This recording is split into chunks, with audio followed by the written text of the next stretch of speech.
हे मुनिवर नमोस्तु नमोस्तु नमोस्तु।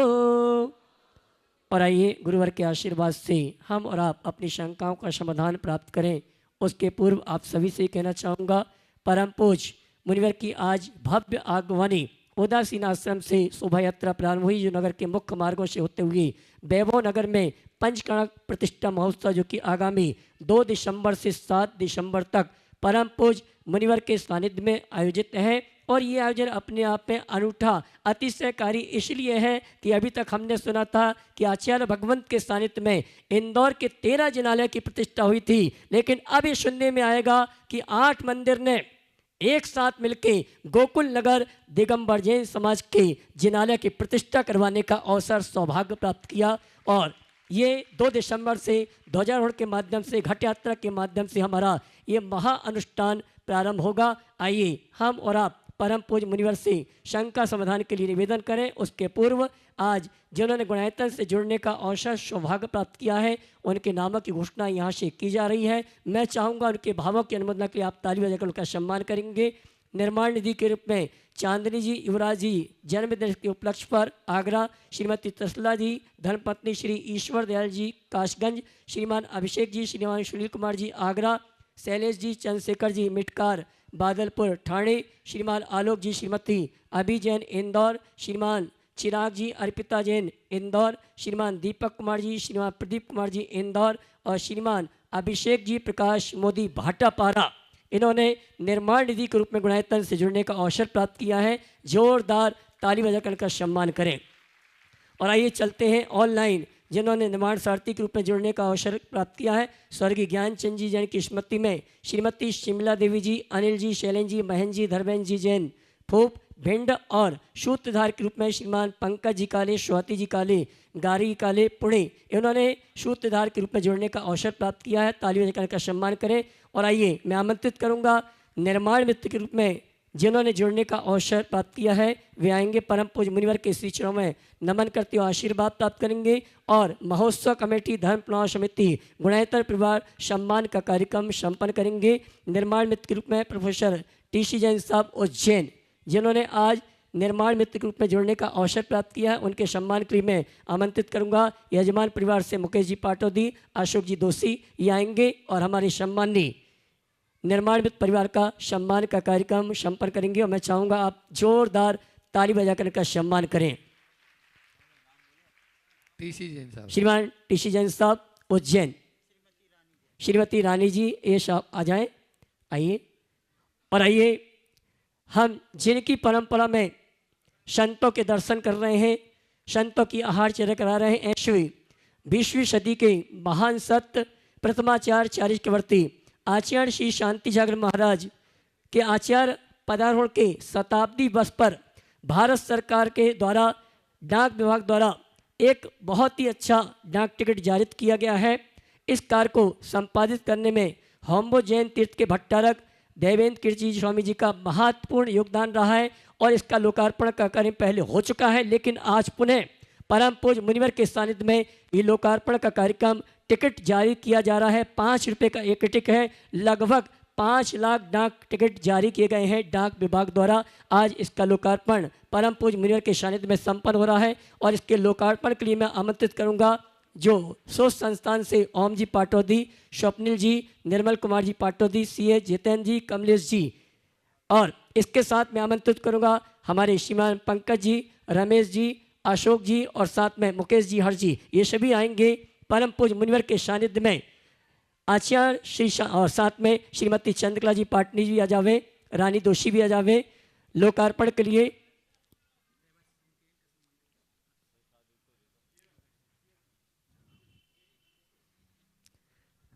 डाक विभाग द्वारा आचार्य शांति सागर जी के सम्मान में 5 लाख ये डाक टिकट जारी किए गए हैं। 5 रुपये का ये टिकट है, आप अपने लिए संग्रह के रूप में अवश्य इनसे प्राप्त करें। और आइए मैं आमंत्रित करूंगा वैभव नगर परिसर में जो रहवासी संघ के प्रमुख हैं श्रीमान चंदन जी जवे, श्रीमान अनिल जी पांडे, जिनका इस अनुष्ठान में भरपूर सहयोग हमें प्राप्त हो रहा है। मैं चाहूँगा इन सम्मानित अतिथियों का जोरदार ताली बजाकर सम्मान करें। मैं आमंत्रित करूंगा दबे जी को, पांडे जी को, साथ में हमारे विनोद जी अजावे परम पूज मुनिवर के शिष्य नमन करते हुए आशीर्वाद प्राप्त करेंगे। और आइए चलते हैं हम और आप परम पूज मुनिवर संधान सागर जी महाराज से निवेदन करेंगे शंका समाधान के कार्यक्रम के संचालन के लिए श्रीमान चंदन दी जबे, श्रीमान अनिल जी पांडे, और इनके सम्मान के लिए मैं आमंत्रित करूंगा हमारे वैभव नगर मंदिर कमेटी के श्रीमान विनोद जी और श्रीपाल जी। ये दोनों आएंगे हमारे सम्माननीय वैभव नगर रहवासी संघ के प्रमुख, जिनका इस अनुष्ठान के लिए भरपूर सहयोग हमें प्राप्त हो रहा है। ऐसे हमारे रहवासी परिवार के लिए जोरदार तालियों का सम्मान करें। और आइए चलते हैं सम्मान के इसी क्रम को विराम देते हुए शंका समाधान के कार्यक्रम का शुभारंभ करेंगे। दोनों हाथ उठा के जयकारा लगाएंगे। बोले परम पूज मुनि श्री प्रमाण सागर जी महाराज की।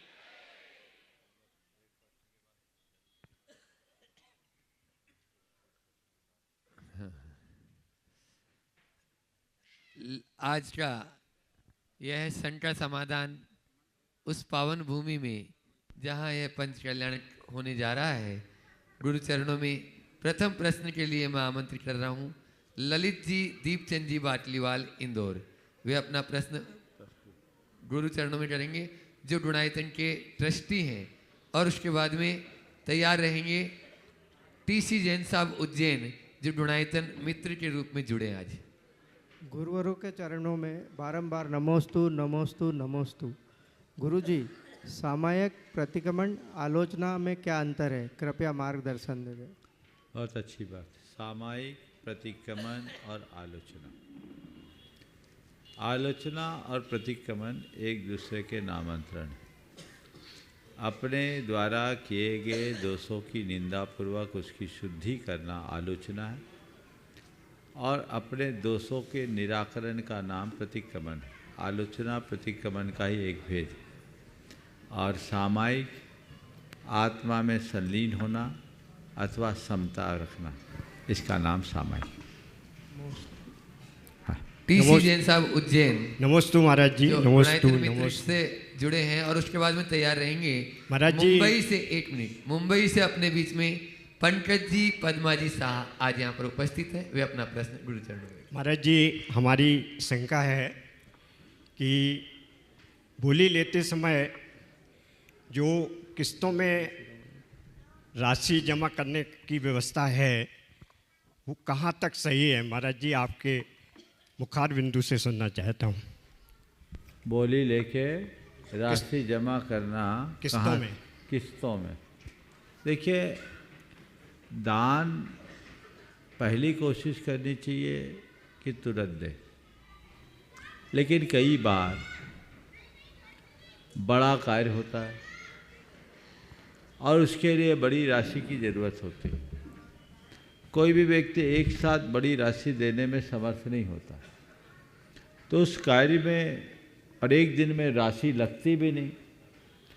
तो आयोजकों और दातार के बीच एक म्यूचुअल ऐसी अंडरस्टैंडिंग होती है और होनी चाहिए कि आप एक संकल्प ले लीजिए और ये तय कर लीजिए कि ये राशि मैं इतने दिनों में दूंगा, और वो कंडीशनल हो।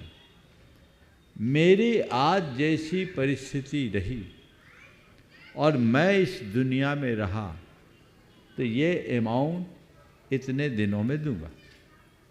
तो आपका कंडीशनल दान है। अब आप जितने किस्तों में दान दोगे, पुण्य भी उसी किस्त में आएगा। समझ गए?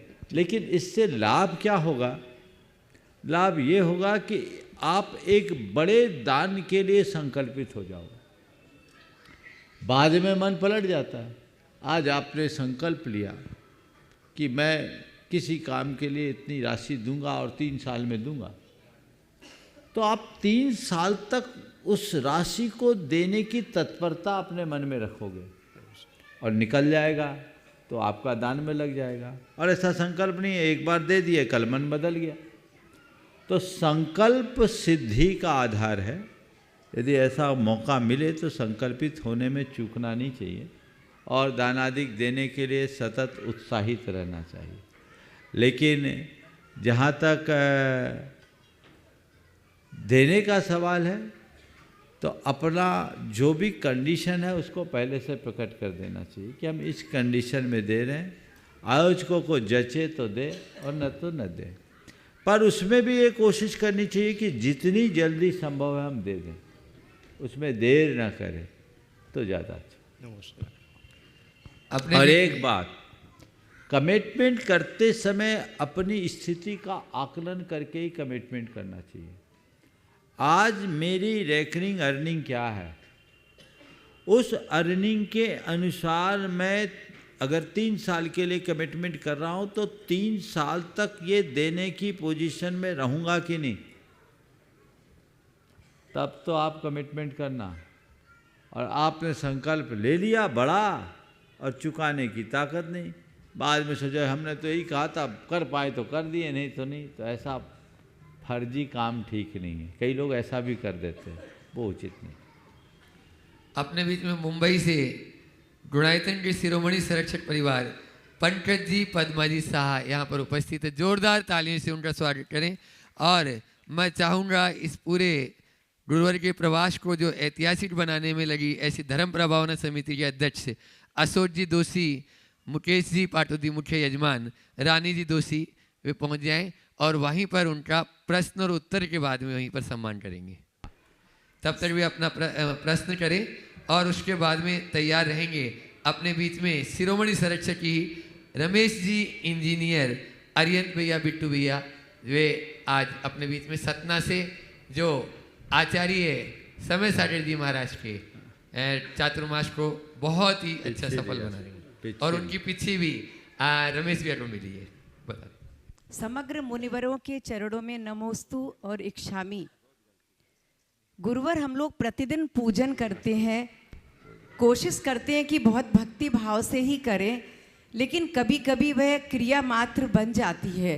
तो मैं आपसे यह पूछना चाह रही हूँ कि पूजन में बहुत भाव लगे, हालांकि पूजन गुरु का, प्रभु का गुणानुवाद ही है, वैसा सब समझते हुए भी कभी कभी मन नहीं लगता कि पूजन में बहुत ज़्यादा भाव और आह्लाद उत्पन्न हो, तो हम क्या भाव करें जो स्थिर बना रहे। देखिए, इसके लिए एक प्रयोग तो ये करे कि रोज नई पूजा करे।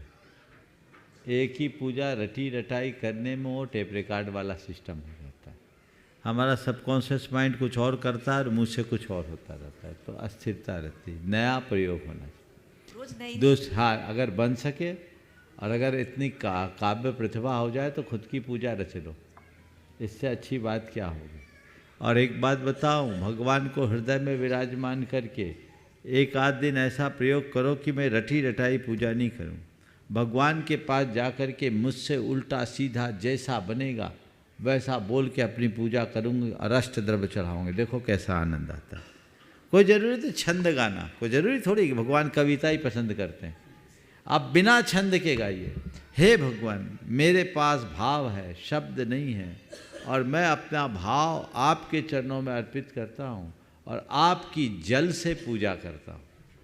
हे भगवान, हाँ, उसके ओम ह्रीम भगवान के लिए जलम निरुपामती स्वाहा कर दो। फिर कहो मैं आपकी चंदन से पूजा करता हूँ। जो बोलना है, मैंने ऐसे चंदन घिसे, ये किए, जो कुछ तुम्हारे मन में आए सो बोलो। अरे भगवान, ये चंदन आपके चरणों में अर्पित कर रहा हूँ, मेरे हृदय में चंदन जैसी शीतलता है, इस भाव से आपके चरणों में। एक दिन ऐसी पूजा करके आओ, फिर अपना अनुभव देखो क्या आता है। चलिए, हाँ, नमोस्तु। कर। और धर्म प्रभावना समिति के अशोक जी दोषी और मुख्य यजमान स्वागत अभिनंदन कर रहे हैं। आप लोग जोरदार ताली स्वागत कर दें। और अब मैं आवाज़ दे रहा हूँ उन शख्स को जिनको आचार्य समय सागर जी महाराज जी की पीछिका पर अभी इस चातुर्मास में मिली खजुराहो में, ऐसे रमेश जी इंजीनियर, शिरोमणि संरक्षक गुणायतन, साथ में बिट्टू भैया भी हैं।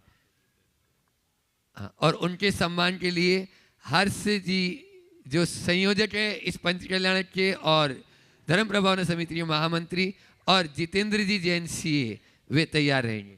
संदीप जी गंगवाल, लक्की भैया वे भी तैयार रहेंगे। उत्तर के बाद में वहीं पे स्वागत करेंगे। बोली संत श्रोमणी आचार्य गुरु 108 श्री विद्यासागर जी महामुनि राज की, परम पूज्य आचार्य गुरु 108 श्री समय सागर जी महाराज की, परम पूज्य 108 मुनि श्री प्रमाण सागर जी महाराज की, मुनि श्री 108 निर्वेक सागर जी संदान सागर जी महाराज की, मंचासीन समस्त चुल्लक महाराजों के चरणों में इच्छा में महाराज श्री कर्म और धर्म एक साथ चलते हैं। और कभी कभी होता क्या है कि एक कसाई भी जो होता है ना, वो पशुवध को भी अपना कर्म मानता है और उस कर्म को मानते मानते इस कर्म को अपना धर्म मानने लगता है। और ऐसे ही वो कसाई का तो एक उदाहरण है, छोटी छोटी क्रियाएं हम सभी लोग भी कर्म को धर्म मानने लगे हैं। और ऐसे में धर्म का वास्तविक स्वरूप गौण सा हो गया है। तो मेरा श्री कर्म के साथ धर्म को कैसे इसको बैलेंस करें, कृपया मार्गदर्शन प्रदान करें। पहले तो मैं चाहूँगा रमेश भाई का जोरदार अभिनंदन करें। ये बहुत ही समर्पित परिवार और इस बार आचार्य श्री समय सागर जी महाराज के पूरे चातुर्मास की कमानी ने संभाली। पहले गुरुदेव का भी 2018 का, अभी उत्तर के बाद 2018 का पूरा चातुर्मास इनने संपन्न कराया और इन्हें पिछले 24 तारीख को पिच्छी लेने का भी सौभाग्य प्राप्त हुआ। इनका जोरदार अभिनंदन करें। अब आपका जो सवाल है, कर्म को धर्म कहा जा सकता है, लेकिन सत्कर्म को, खटकर्म को नहीं। क्या बोला? कर्म धर्म बनेगा कब? जब वह सत्कर्म रहेगा तब। खटकर्म बनेगा तो नहीं। तो आप कर्म कर रहे हैं कि खटकर्म? खटकर्म से बचना ही धर्म है। खटकर्म छोड़ दो। मैं तो हमेशा कहता हूं अधर्म से बचना ही धर्म है। खटकर्म अधर्म है, खटकर्म छोड़ दो और सत्कर्म कर लो तो धर्म हो जाए। बहुत नमस्ते। हाँ। और इधर ये स्वागत अभिनंदन कर रहे हैं। उसके बाद में तैयार रहेंगे वैभव नगर महिला मंडल, प्रश्न करेंगी शीला जी सोनी। और उसके बाद में तैयार रहेंगे बड़नगर से भी महिला मंडल आज यहाँ पर उपस्थित है। बड़नगर महिला मंडल इसके बाद में तैयार रहेंगे। नमोस्तु महाराज जी। तीनों महाराज जी के चरणों में मेरा त्रयबार नमोस्तु नमोस्तु नमोस्तु। छुल्लक जी महाराज जी के चरणों में इच्छामि इच्छामि इच्छामि। महाराज जी, अरे महाराज जी, मैं अभी शिखर जी गई थी, वहाँ गुणायतन का मंदिर देखा मैंने। तो उसमें दोनों चढ़ाव पे मतलब कि अभी संगमरमर, वाइट संगमरमर से मूर्तियाँ बनाई और उन्होंने रस्सी पकड़ रखी सबने, एक दूसरे ने बच्चे, बालक, युवक, युवतियाँ सब। तो इसका आशय महाराज जी क्या है? थोड़े दिन रखिए, आपको मालूम पड़ेगा। वो एक नया कंसेप्ट है, वो रेलिंग है। अच्छा। और रेलिंग, सीढ़ी की रेलिंग में वो रस्सी नहीं खींच रहे हैं। अच्छा। नीचे 2 रथ बनेंगे और वे जिन शासन का रथ खींच के भगवान के चरणों में जा रहे हैं। इसका प्रतीक है। तो बड़े कलात्मक रथ भी वहाँ बन रहे हैं और वो पत्थर के ही रथ होंगे। तो दोनों साइड के रेलिंग को नर नारी जिन शासन का रथ खींच रहे हैं, उसमें देवता लोग नहीं हैं, नर नारी बच्चे सब है। वो रथ खींच रहे। एक नया कंसेप्ट है जो आपको कहीं देखने को वही मैंने सोचा ये क्या चीज है। बहुत सुंदर। नमोस्तु महाराज, नमोस्तु। बड़नगर महिला मंडल वो अपना प्रश्न गुरु चरणों में रखें। और उसके बाद में श्री चंदन जी दवे और अनिल जी पांडे जो यहाँ के रहवासी संघ के। ये बड़नगर महिला मंडल है। वैभव नगर पर बड़नगर आगे रहने के लिए। ओ चलो महाराज जी, 2 लाइन का भजन है आपके लिए। सवाल करो, भजन नहीं। महाराज जी, 2 बहुत अच्छा भजन है। सवाल। महाराज जी, क्रिकेट टीम में 11 खिलाड़ी रहते हैं, पर टीम में एक ही विकेट कीपर होता है। तो इसी तरह हमारे जीवन में भी 8 कर्म खेल खेलते हैं, तो उसका विकेट कीपर कौन रहता है? हमारे कर्म या स्वयं हम, या हमारे कर्म होते हैं? कृपया शंका का समाधान कर। देखो, अब फिर तो मुझे पूरा क्रिकेट ही खिलाना पड़ेगा। अकेले विकेट कीपर की बात करूँगा तो मामला अधूरा रहेगा। फिर मुझे विकेट कीपर की भी बात करनी होगी, बॉलर की भी बात करनी होगी, बल्लेबाज की भी बात करनी होगी, एम्पायर की भी बात करनी होगी, क्रीज की भी बात करनी होगी और पूरी टीम की भी बात करनी होगी। लेकिन आज बात नहीं करूँगा, इसके लिए थोड़ा आपको प्रतीक्षा करनी होगी, क्योंकि आज बहुत सारे कार्यक्रम हैं और पूरा क्रिकेट खिलाऊं तो कितना ही है, कम से कम 1 ओवर 5 मिनट का तो होगा ही। तो बहुतों को दिक्कत आ जाएगी, समझ गए? तो हमारा बल्ला गिरे नहीं, हमारा विकेट गिरे नहीं, इसके लिए बल्लेबाज को सावधान होना पड़ता है और विकेट कीपर थोड़ी सी चूक में हमें आउट कर देता है, समझ गए? तो यदि इस संदर्भ में आपने कहा है तो आपके संतोष के लिए मैं कह सकता हूँ कि जीवन के खेल में कर्म गेंद फेंकता है, आत्मा बल्लेबाजी करती है। ध्यान से सुनना, जीवन के खेल में, संसार के इस मैदान में कर्म अपना गेंद फेंकता है, आत्मा बल्लेबाजी करती है और पीछे हमारे अहंकार विकेट कीपर के रूप में खड़ा रहता है। बल्लेबाजी से थोड़ी सी चूक हुई कि वो हमें फट से स्टंप गिरा करके आउट कर देता है। बहुत बढ़िया महाराज जी। नमोस्तु महाराज जी, नमोस्तु नमोस्तु। वैभव नगर रहवासी संघ से आज अपने बीच में श्री चंदन जी दबे और श्री अनिल जी पांडे, जिनका इस पंच कल्याण में बहुत अच्छा सहयोग भी रह रहा है और वो कार्य कर रहे हैं, वे अपना प्रश्न गुरु चरणों में रखें। उसके बाद में कुमारी प्रगति जैन उदय नगर तैयार रहेंगे। मुनिश्री के चरणों में कोटि कोटि चरण वंदना। मुनिश्री, एक निवेदन, मुझे ये हम अभी शंका बहुत रहती है कि जैन धर्म और सनातन धर्म में अंतर क्या है? क्या यह एक ही है या इसकी एक शाखा है, या इसके अंतर, या इसके बारे में प्लीज़ आप बताएं। देखिए, जब कभी जैन धर्म, सनातन धर्म वगैरह की बात की जाती है, मैं कहता हूँ लोग मूल को क्यों भूलते हैं? ये धर्म वो धर्म क्यों, धर्म को ही सनातन क्यों नहीं मानते? तो मैं तो कहता हूँ धर्म सनातन है, जो धर्म है वो सनातन है, और जो सनातन नहीं वो धर्म नहीं। इसलिए ना आप जैन धर्म की बात करिए ना हिंदू धर्म की बात कीजिए। सनातन का मतलब है शाश्वत, और धर्म शाश्वत है, इसलिए जैन धर्म को ही सनातन मानता है। कुमारी प्रगति जैन उदय नगर, और उसके बाद में प्रामाणिक समूह, प्रामाणिक पाठशाला के आज प्रामाणिक समूह के, हाँ, प्रामाणिक समूह के जितने भी यहाँ पर आज उपस्थित कोऑर्डिनेटर हैं, समन्वयक हैं, जो कार्यकर्ता हैं, वे सब तैयार रहेंगे। नमोस्तु महाराज जी। महाराज जी, आचार्य श्री जी का हाइकू है, दूर भले हूँ निकट भेज देता अपनापन। महाराज जी, इसका विस्तृत अर्थ बताने की कृपा करें। और क्या जो लोग आचार्य श्री जी के दर्शन नहीं कर पाते, तो क्या आचार्य श्री जी दूर से ही आशीर्वाद भेज देते हैं? इसी प्रकार क्या महाराज श्री जब आपके साक्षात दर्शन ना हो पाए तो हम दर्शन की भावना करें, तो क्या आपका आशीर्वाद हमें मिलेगा? शंका का समाधान कृपया। देखिए, बहुत अच्छा आचार्य श्री ने जो हाइकू में लिखा, भले दूर हूँ भेज देता, निकट भेज देता हूँ अपनापन। तो आज दूर हूँ लेकिन अपनापन में भेज देता हूँ। ये गुरु की कृपा का प्रसाद है। जैसे सूरज अपनी किरण दूर से भी भेज देता है, ऐसे ही सद्गुरु की कृपा किरण भी दूर से ही हमें प्राप्त हो सकती है। समझ गए?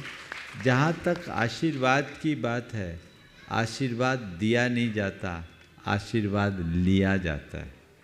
समझ गए? आपने श्रद्धा सभर होकर अपना नमन अर्पित कर दिया, मान के चलना आप पर आशीर्वाद बरस गया। समझ गए?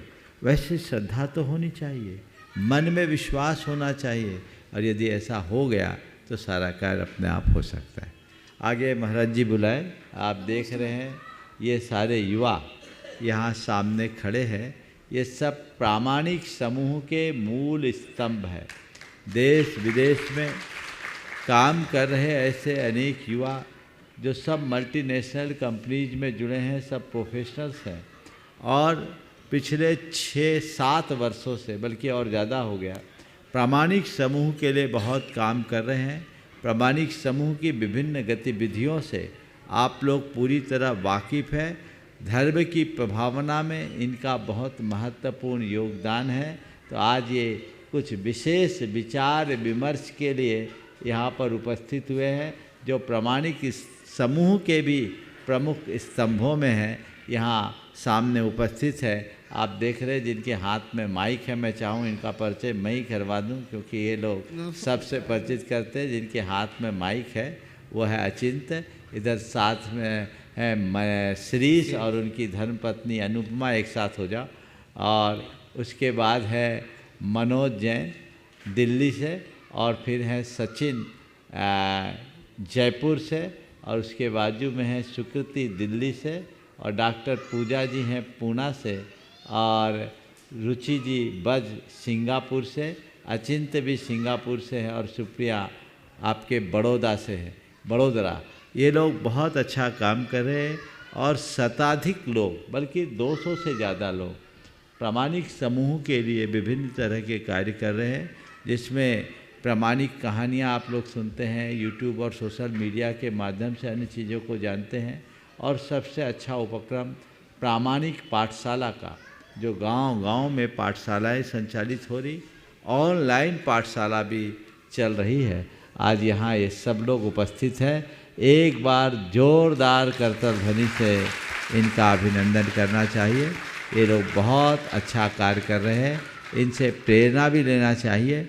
और जो लोग इस अभियान को गति देने में प्रामाणिक समूह का हिस्सा बनना चाहते हैं, उन्हें इनसे संपर्क भी करना चाहिए। बहुत व्यापक तरीके से प्रामाणिक समूह अपना काम कर रहा है। आप इनके कार्यों को समझें और उसकी जी भर सराहना करें। इनमें से ये लोग सवाल भी करेंगे, इनको जितना पूछना है आज पूछने की छूट है, क्योंकि तुम लोग सबके प्रश्नों को पहुंचाते हो, इसलिए बाकी का नंबर आए चाहे नहीं आए, इनका होना चाहिए। और इनके ही साथ धर्म प्रभावना समिति से मैं कहूँगा इनका सत्कार भी करें। हाँ नाम। हाँ, धर्म प्रभावना समिति के अध्यक्ष अशोक रानी जी दोषी, यजमान मुकेश जी पाटोदी, महामंत्री हर्ष जी और महोत्सव के संयोजक हर्ष जी जैन, महायज्ञ नायक विजय कुमार जी, ईशान इंद्र जितेंद्र जी निधि, राजा श्रेयांश कमलेश जी जैन, अध्यक्ष वैभव नगर विनोद जी और गोकुल नगर के अध्यक्ष रविंद्र जी, ये सभी इनका अभी प्रश्न एक पूछने साथ के नहीं बाद, करना, प्रश्न पूछने के बाद, हाँ प्रश्न पूछने के बाद ये सभी लोग इनका वहीं पर सम्मान करेंगे। आप लोग जोरदार ताली से इनका सम्मान कर दे। और जैसा गुरु आदेश हुआ है, आप लोग प्रश्न पूछें जिन जिनको भी पूछना है। हमारे आराध्य गुरुवर के चरणों में नमोस्तु। मंचासीन निर्भीक सागर संधान सागर महाराज जी को नमोस्तु एवं क्षुल्लक महाराज जी को इच्छामी। प्रामाणिक समूह की तरफ से कोटि कोटि वंदन, कोटि कोटि नमन। महाराज श्री, प्रश्न ये है कि ये कहा जाता है कि आत्मा में ज्ञान स्वाभाविक गुण है, आत्मा में ज्ञान स्वाभाविक गुण है और कर्मों की वजह से वो ज्ञान छुप गया, तो ज्ञानावड्य कर्ण ने उस ज्ञान को छुपा दिया। तो अब ये प्रश्न यह उठता है कि अगर हम अपने normal day to day life में अगर हम देखें तो हम पढ़ाई करते हैं, हम कुछ किताबें पढ़ते हैं, हम शिक्षा प्राप्त करते हैं, तो हम कहते हैं ज्ञान की प्राप्ति हो रही है। स्वाध्याय करते हैं तो कहते हैं ज्ञान की प्राप्ति हो रही है। तो जब ज्ञान आत्मा में पहले से था तो ये कौन सा ज्ञान हम प्राप्त कर रहे हैं? और दूसरा महाराज जी, जो श्रुत ज्ञान के अंदर जो बोलते हैं कि धारणा जो चौथा स्टेप आता है, तो वो धारणा में वो क्या धारणा बन रही है जब हमारे अंदर पहले से ज्ञान मौजूद था? तो ये थोड़ा सा प्रैक्टिकली कैसे काम करता है? देखिए, थोड़े छोटे छोटे बच्चों को 1-2 वॉलेंटियर संभालो, देख लो उनको थोड़ा सा।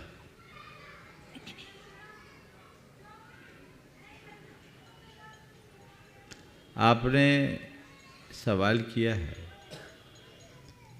ज्ञान आत्मा का स्वभाव है लेकिन कर्मों से ढका है। और कर्मों से ढका है तो किताबों से हम ज्ञान कैसे ग्रहण करते हैं। ये बात सत्य है कि हमारे पास अनंत ज्ञान है, और ये बात भी सही है कि हमारा ज्ञान कर्मों से ढका है। लेकिन कर्मों से ढकने के बावजूद आत्मा में इतनी शक्ति है कि वो पूरी तरह अज्ञानी नहीं है, जड़ नहीं। कर्म में इतनी सामर्थ्य नहीं कि वो आपके संपूर्ण ज्ञान को विनष्ट कर दे। कर्म ज्ञान को कुंद करता है, ज्ञान को मंद करता है, नष्ट नहीं। बादल सूर्य के प्रकाश को मंद कर सकते हैं, लेकिन कितने भी सघन बादल क्यों ना हो, दिन में रात जैसा अंधेरा नहीं कर सकते। कुछ ना कुछ प्रकाश तो आएगा ही। इसी तरह हमारे आत्मा में कर्म आवरण की घटाएं कितनी भी सघन क्यों ना हो, कुछ न कुछ ज्ञान का प्रकाश बना रहेगा। समझ गया? तो हमारे अंदर ज्ञान तो है। अब हमने किताब पढ़ा तो हमें ज्ञान मिल गया, ऐसा हम लोग व्यवहार में कहते हैं। गुरुओं का सानिध्य पाया तो ज्ञान मिल गया, ये हम लोग कहते हैं। इसका मतलब ये क्या है? हमने कोई नई चीज पाई नहीं, हमारे पास वो योग्यता थी, हमने उसे उभार लिया। योग्यता ना हो तो कोई मूर्ख को कितनी किताब पढ़ा दो, उसको ज्ञान मिलेगा क्या? योग्यता थी चीजों को सीखने की, समझने की, ग्रहण करने की, धारण करने की। निमित्त नहीं मिल रहा था, उभर नहीं रहा था। हमने ज्ञान पाया किताब के माध्यम से, अन्य किसी सूचना के माध्यम से, गुरुओं के सानिध्य के माध्यम से, तो हमारे अंदर की योग्यता उभर गई। समझिए?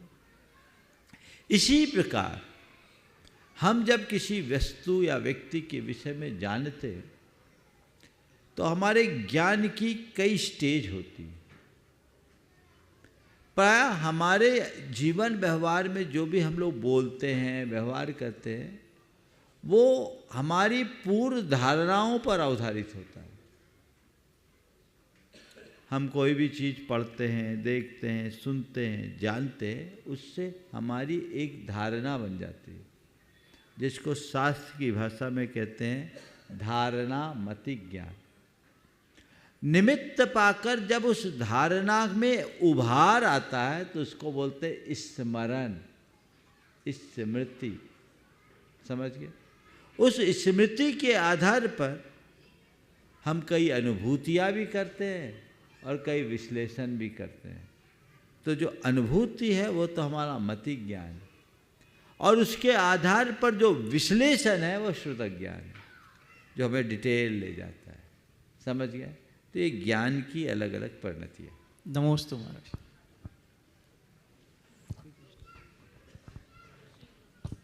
हाँ, नमोस्तु महाराज जी। नमोस्तु नमोस्तु नमोस्तु। महाराज जी, सवाल पाठशाला से रिलेटेड है। जब भी पाठशाला और लौकिक शिक्षा की बात आती है तो अभिभावक हमेशा लौकिक शिक्षा को ही प्रायोरिटी देते हैं महाराज जी। जैसे जैन समाज को क्यों ना ऐसा मार्गदर्शन देना चाहे जिसमें लौकिक शिक्षा और धार्मिक या आध्यात्मिक शिक्षा का एक अनोखा संगम हो। और जैसे शहरों में जगह जगह पर स्कूल खोले जा रहे हैं या फिर जैन सोसाइटी बनने जा रही है, वैसे ही लौकिक शिक्षा के साथ धार्मिक शिक्षा भी क्यों ना हो। तो इस पर अपना मार्गदर्शन। बहुत अच्छा। एक बार मैं चाहूँगा पूजा जी का पुनः अभिनंदन कर दूँ, उनके साथ रुचि है। अभी आप लोगों ने देखा हो बच्चों के लिए जितने प्रामाणिक समूह के माध्यम से जो एक्टिविटीज़ चलाई जाती है, उसमें इनकी और साथ में अचिंत्य की बहुत महत्वपूर्ण भूमिका रहती है। और अभी कुमारशाला और शिशुशाला जैसी पुस्तकें जो प्रकाशित हुई है, बच्चों के लिए एक बहुत ही रुचिपूर्ण रही है। इन लोगों ने बहुत नई दृष्टि से ये कार्य किया है, हमें इनका बहुत बहुत सत्कार करना चाहिए। आपने जो कहा कि हमें ऐसी पहल क्यों नहीं करनी चाहिए, ज़रूर करनी चाहिए। मैं तो सभी से ये कहता हूँ, माँ बाप चाहते हैं कि मेरा बच्चा बुढ़ापे में हमें वृद्धाश्रम न भेजे, तो आप बचपन में अपने बच्चों को पाठशाला भेजो। अगर पाठशाला के संस्कार बच्चों के हृदय में होंगे, बच्चों के हृदय में धर्म भाव अंकित होगा, तो वो कभी भी बेपटरी नहीं होंगे। और बच्चे यदि धर्म से विमुख हो जाएंगे तो वो कभी भी लाइन पर नहीं आएंगे। तो बच्चों को चाहिए वो धर्म भाव से जुड़े रहे और धर्म की लाइन में चलते रहे। तो हमें उनको संस्कार देना बहुत ज़रूरी है। जहाँ तक विद्यालयों के स्थापना का सवाल है, अगर ऐसे विद्यालय स्थापित हो तो उनमें जैन धर्म की या धर्म की आधारभूत बातों की भी शिक्षा देनी चाहिए, क्योंकि आज के समय में धर्म विशेष की बात करना तो लोगों के लिए कठिन हो जाता है, क्योंकि कई तरह की बातें सामने आ जाती है। लेकिन हम धर्म सामान्य का ज्ञान तो बच्चों को ज़रूर दें, क्योंकि वह हमारे जीवन का आधार है और उससे ही उनके जीवन का विस्तार हो सकता है। और हमें इस तरह का उपक्रम चलाना ही चाहिए। नमोस्तु महाराज। नमोस्तु। सुप्रिया। नमोस्तु गुरुदेव। गुरुदेव, जब भी कोई विधान या पंच कल्याण जैसे आयोजन होते हैं तो लगभग हर माँ बहन के मन में एक पीड़ा होती है कि उसे धर्म में अंतरायी कर्म नहीं आ जाए। तो हमारे शास्त्र में कोई ऐसा मंत्र या सुरक्षा कवच है जिसे हम अपने अंतरायी कर्म को थोड़ा टाल सके और निर्विकल्प धर्म ध्यान कर सके? देखो, ये तो एक सहज प्राकृतिक व्यवस्था, और मेरा मानना है इस तरह की व्यवस्था में किसी तरह का और कोई बाह्य आलम्बन लेना उचित नहीं है। ये संयोग है और मिल जाए तो इसे सौभाग्य मानना चाहिए, अन्यथा कृतकारित अनुमोदन से स्वीकार करना चाहिए। मैं ऐसा कोई मंत्र नहीं जानता जो आपको बता दूं जो आपके अंतराय का निवारण कर दे। धर्म प्रभावना समिति और यहाँ की कमेटी और साथ में ही पंच कल्याण के प्रमुख पात्र, इन सभी का स्वागत। अभी मनोज भैया प्रश्न कर रहे हैं। हाँ, मनोज जी दिल्ली, वे भी अपना प्रश्न गुरु चरणों में रखे हैं। गुरुदेव के चरणों में कोटि कोटि नमन। छुलक जी महाराजों के चरणों में इच्छामी।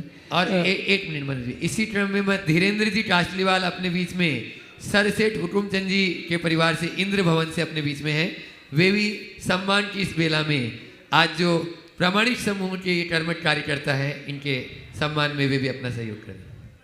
महाराज जी, हाल ही में सिद्ध चक्र विधान बहुत संपन्न भव्यता के साथ संपन्न हुआ। इंदौर में ये आयोजन न भूतो न भविष्यति की तरह आयोजित हुआ। महाराज जी, इस जो सिद्ध चक्र विधान या जो दूसरे विधान हैं जिनमें जो मंत्र की जो मांडला बनाते हैं, उसकी रचना किसने करी? मतलब उसमें जो बीजाक्षरों का संयोजन है, या इवन सिद्ध चक्र के अलावा भी जो दूसरे विधान हैं उनमें भी जो यंत्र वगैरह बनाते हैं, तो उनकी जो रचना किसने करी? तो देखिए, मैं चाहूँगा एक बार मनोज जी का भी जोरदार अभिनंदन करें। ये information and technology department Bharat सरकार के डायरेक्टर और प्रमाणिक समूह के कोऑर्डिनेटर हैं। बहुत ही समर्पण भाव से अपना काम कर रहे हैं। एक बार इनका भी जोरदार अभिनंदन करें। आपने जो पूछा है कि ये विभिन्न प्रकार के मंडलों की संरचना किसने की, ये तो गवेषणा का विषय है। कुछ चीज़ें परंपरा से आई है और कुछ चीज़ों को रचा गया है। अभी तक सिद्धचक्र विधान के मंडल को किसने रचा, ये भी खुल के सामने नहीं आया। हमारे पास 2 सिद्धचक्र यंत्र हैं, बृहद और लघु, परंपरा से चले आ रहे। प्रतिष्ठा ग्रंथों में इनका उल्लेख मिलता है। इतना तो तय है कि 1000 साल से पहले है। 9वीं 10वीं शताब्दी के ग्रंथों में इनका उल्लेख तो देखने को मिला है। कुछ यंत्रों का और कुछ मंडलों का उल्लेख 11-9 में भी मिला है, जो लगभग 8वीं शताब्दी के। इसी तरह कुछ का उल्लेख आचार्य राम सिंह के तत्वानुशासन नामक ग्रंथ में मिलता है, जो 7वीं शताब्दी के हैं। तो एक प्राचीन परंपरा है। ये परंपरा से चली आ रही साधना का एक अंग है, सो चला है। नमस्ते। हाँ। और अगला प्रश्न करेंगे जिनका कल रह गया था। ऐसे धर्म प्रभावना समिति के अध्यक्ष अशोक जी रानी जी दोषी, छवि दोषी, अशोक जी दोषी अपना प्रश्न गुरु चरणों में कर रहे हैं। और उसके बाद में एक प्रश्न कर रहे हैं सास और बहू दोनों का नाम है, सीमा जी बढ़ जाता है और रितिका बढ़ जाता है, दोनों मिलकर एक प्रश्न कर रही हैं। हाँ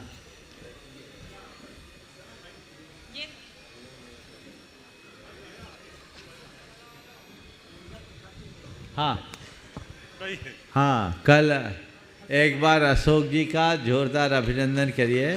परसों इस पंचकल्याणक के मंडप के उद्घाटन का सौभाग्य भी इन्हें प्राप्त हुआ है।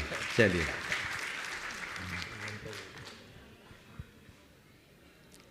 मुनि संघ के चरणों में सशत वंदन। छुल्लक जी को इच्छामी।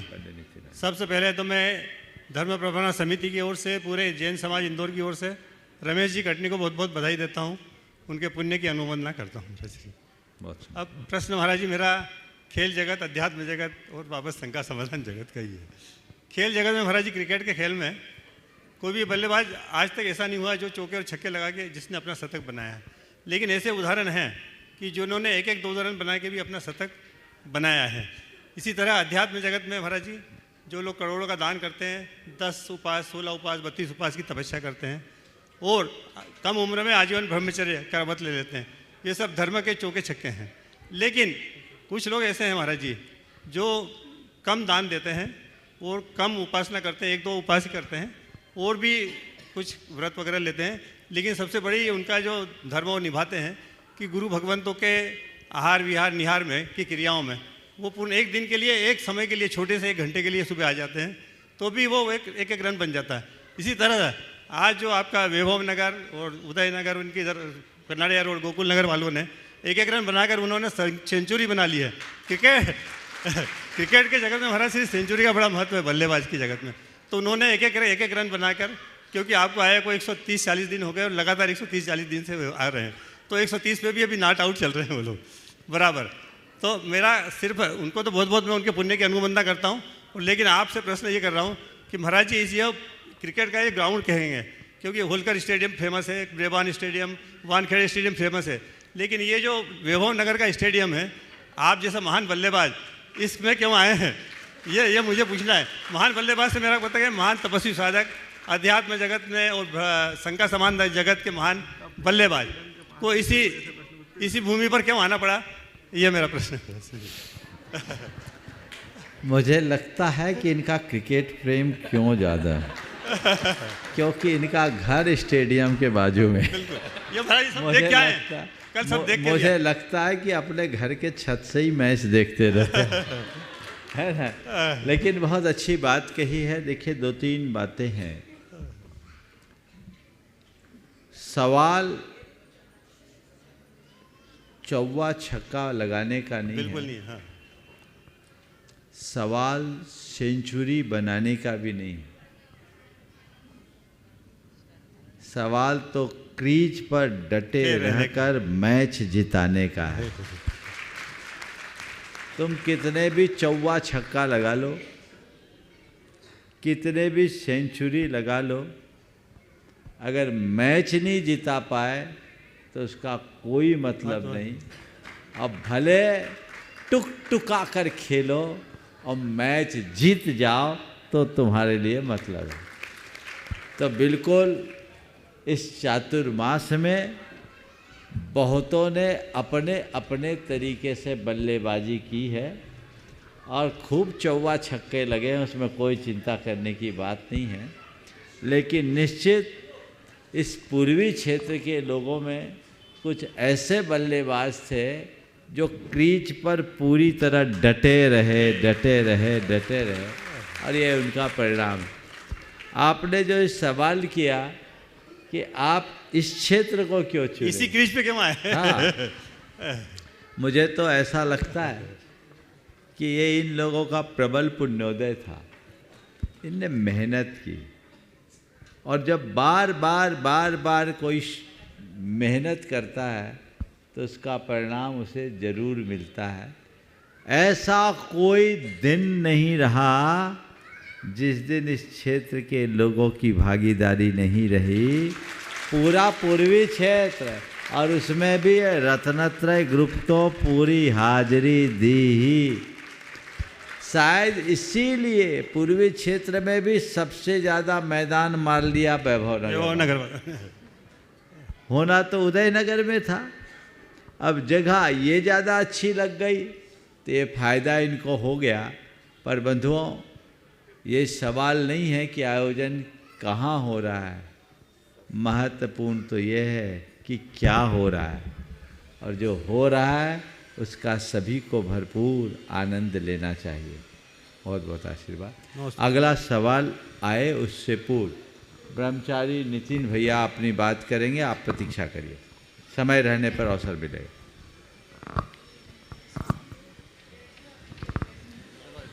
देवादिदेव प्रथम तीर्थंकर कुंडलपुर के बड़े बाबा श्री आदिनाथ भगवान की, देवादिदेव श्री पद्म प्रभु भगवान की, संत शिरोमणि आचार्य गुरुदेव भगवंत श्री विद्यासागर जी महामुनिराज की, नवाचार्य श्री समय सागर जी महाराज की, परम पूज्य मुनिवर श्री प्रमाण सागर जी महाराज की, समस्त मुनि संघ की। महानुभाव, धर्म प्रभावना समिति की बात चल रही है और इस धर्म प्रभावना समिति ने इंदौर में वो कर दिखाया, मैं समझता हूं ना भूतो ना भविष्यति।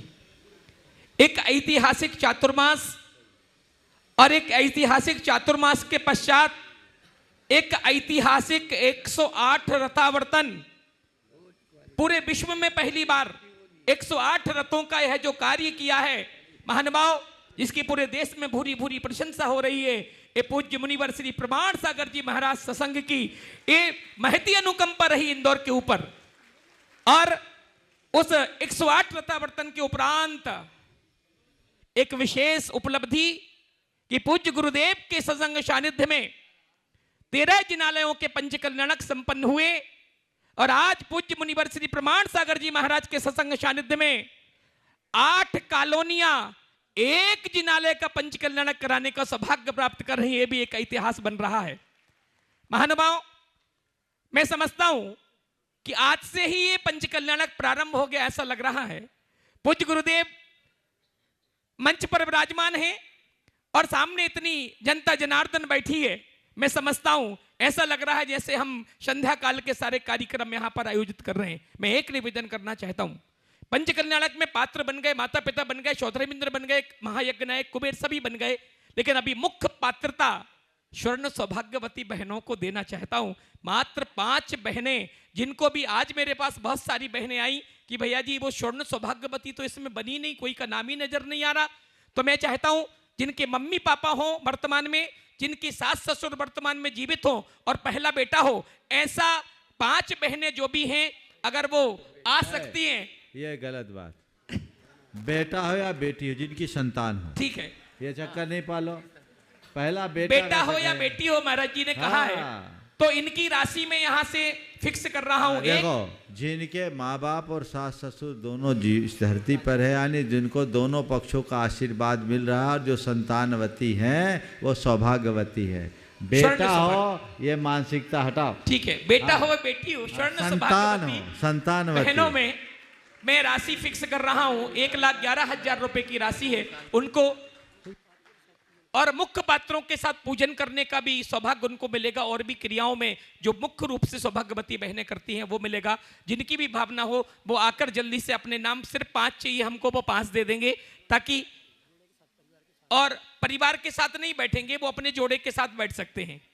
दूसरा, भगवान इस महापंचकल्याणक के ध्वजारोहण का पुण्यार्जन जिनको मिला है वो भी मैं नाम यहां से अनाउंस करना चाहता हूं। श्रीमान अनिल कुमार जी जैन, श्रीमती अंजू, अंशुल, सुरभि, अपूर्व, टीना, JMB परिवार इंदौर वालों को भव्य ध्वजारोहण करने का सौभाग्य प्राप्त हुआ है। और जैसा कि अभी आपको पूज्य श्री ने बताया, मंडप उद्घाटन का मुख्य सौभाग्य श्रीमान अशोक जी रानी, रोहित, छवि, आहना, परी, समस्त डोशी परिवार इंदौर को प्राप्त हुआ है। मानवाओं, इस तरह से इस पूरे पंचकल्याणक की संयोजना पूज्य मुनिश्री के सत्संग सानिध्य में हमारे इस पूरे प्रतिष्ठा के निर्देशक प्रतिष्ठाचारी बाल ब्रह्मचारी अभय भैया जी के निर्देशन में और मैं प्रतिष्ठाचारी के रूप में, और जिन्होंने बाल ब्रह्मचारी अनिल भैया महाराज जी पूरे मंदिर की जिन्होंने योजना संयोजना करी है, पूरा मंदिर व्यवस्थित कराया है, वो भी अपने साथ यहाँ पर रहेंगे। मैं एक बात आप लोगों से कह देना चाहता हूँ, अभी तो ये मंच है, जब भगवान विराजमान होंगे तो यहाँ से लेके ध्वजारोहण तक यह पूरा पंडाल मंदिर बन जाएगा और मंदिर में कभी हम चरण पादिकाएं पहनकर नहीं आते। मैं आज देख रहा हूँ ध्वजारोहण के चारों तरफ आपकी चरण, और ये सब कार्यक्रम होने के साथ इस पंच कल्याणक को जीवंत रखने के लिए अगर आप चूक रहे हैं, आप प्रतिइंद्र और सामान्य इंद्र बनकर इस कार्यक्रम में जिए महानुभाव, पूज्य श्री के सानिध्य में जो पंच कल्याणक होता है ये अतिशयों से भरा हुआ पंच कल्याणक होता है, और जो एक बार उस पंच कल्याणक को कर लेता है अपनी स्मृति स्वरूप हमेशा ताजिंदगी वो अपनी स्मृतियों में उस पंच कल्याणक को रखता है। तो मैं सभी से कहना चाहूंगा, जो लोग अभी नहीं जुड़ पाए और जुड़ना चाह रहे हैं, आज भी बहुत सारे लोग यहाँ पर आ रहे हैं, तो आप सब सौभाग्यवती बहनों के लिए विशेष रूप में मैं आमंत्रित कर रहा हूं। जो भी 5 बहनें आना चाहती हैं वो आज शाम तक या कल प्रातः तक अपना नाम दे दें। इन्हीं भावनाओं के साथ पुनः मैं शंका समाधान के इस कार्यक्रम को प्रारंभ। ये जो युवा रात दिन एक करके 24 घंटे पूरे संघ की सेवा में समर्पित रहते हैं, वो पूरे समूह का आप लोगों से परिचय भी हो जाए। ये आप लोगों का अब नंबर नहीं आएगा, आज तो कल आएगा। ये समूह का परिचय हो जाए, इन लोगों को देख लेना, ये सब हमारे इनर विंग के कार्यकर्ता हैं, समझ गए। ये लोग सामने आ जाओ, ऊपर स्टेज पे आ जाओ, स्टेज पे आ जाओ, और इन लोगों का चेहरा पहचान लो। अगर ये लोग बोले तो इनकी बात फॉलो किया करो। ये लोग अहरनिश रात दिन, अभी तो आधे ही है, करीब 60 युवकों की टीम है जो पूरे संघ की संपूर्ण भैया वृत्ति में, चेहरा उधर दिखाओ लोगों को, पूरे संघ हो जाएगा, पूरे संघ की भैया वृत्ति में बहुत तत्परता और तल्लीनता से रखते हैं। और ये कोई पेड स्टाफ नहीं है, तुम्हारे ही बच्चे हैं जो अपना पूरा समय देते हैं। इसलिए इनकी बात को, आ गया पीछे का, इनकी बात को कभी नज़रअंदाज नहीं करना, इनकी व्यवस्था को व्यवस्था का हिस्सा मानना, तभी आगे बढ़ना। एक सवाल करोगे? हाँ, 1 मिनट और। हाँ, ये सब डबल सेंचुरी वाले हैं। और हाँ, स्वर्ण सौभाग्यवती में एक नाम अभी आया ऑनलाइन, और वो सुन रहे थे, और वो है गुणायतन के ट्रस्टी काजल विशाल पांड्या, जिनके पिताश्री निकट सागर जी महाराज सुल्लत जी बने हैं। हाँ, एक मिनट अभय भैया कुछ हमारे बीच में इंद्र भवन परिवार से धीरेन्द्र जी का आशीर्वाद हमारे ऊपर भी उपस्थित हैं, जिनका विशेष सहयोग हमें प्राप्त हो रहा है। मैं सम्मान से आमंत्रित करूंगा भी आएँ, परम पूज्य मुनिवर के श्री चरण नमन के आशीर्वाद प्राप्त करें, और उनके सम्मान के लिए आमंत्रित करूंगा अशोक जी दोषी, मुकेश जी पाटोदी, हमारे सम्माननीय धीरेन्द्र जी काशलीवाल परिवार का महोत्सव कमेटी, धर्म नव समिति और गुणायतन परिवार की ओर से सम्मान करेंगे, जिनका हमें इस चातुर्मास के साथ साथ मुनिवर की जो भावना है उसको पूर्ण करने के लिए बहुत बड़ा सहयोग प्राप्त हो रहा है। ऐसे धीरेन्द्र जी के लिए जोरदार तालियां बज रही, आपकी तालियां कम बज रही हैं जी। प्रश्न करिए। देखिए, एक सवाल मेरे पास हो रहा है, सवाल तो हो जाएगा, तुम लोग परिचय हो गया तुम लोग। एक बात आई कि महाराज जी स्वर्ण सौभाग्यवती, जिनके माँ बाप सास ससुर उनको बना लो, लेकिन जिनके सास ससुर या माँ बाप नहीं है उनका सौभाग्य क्यों छीन रहे? 10 लोग बनने तैयार। सुनो, तो ये बोल रहे हैं, तो भले वो स्वर्ण सौभाग्यवती हो या ना हो, पर मैं उन सबको सौभाग्यवान मानता हूँ जो मांगलिक क्रिया में अपनी सहभागिता देता है। तो उनको मंगल कलश स्थापित करने में योगदान दे देना चाहिए। आप उसकी व्यवस्था बनाकर उसकी भी घोषणा कर सकते हैं। समय शेष है? हाँ, बोलो, सवाल करो। हाँ। नमोस्तु महर्षि। महर्षि, अगर घर में कोई बहुत बीमार है, उस समय अगर हम मंदिर जाके पूजा कर रहे हैं, तो उस समय बीमार व्यक्ति की सेवा करना चाहिए या मंदिर जाके पूजा करना चाहिए? देखिए, बीमार व्यक्ति के पास अगर कोई केयर टेकर नहीं है तो हमें उसी की पूजा को भगवान की पूजा माननी चाहिए। और कोई दूसरा उनकी देखभाल करने वाला है तो उसे उसके देखभाल के लिए नियुक्त करके पूजा करते हुए भी उसके स्वास्थ्य की प्रार्थना करनी चाहिए, तो दोनों चीज़ें हो जाएगी। सब आप जयकारा गुरुदेव यहीं का। पर विराम। बोलिए परम पूज्य आचार्य गुरुवर श्री विद्यासागर महाराज।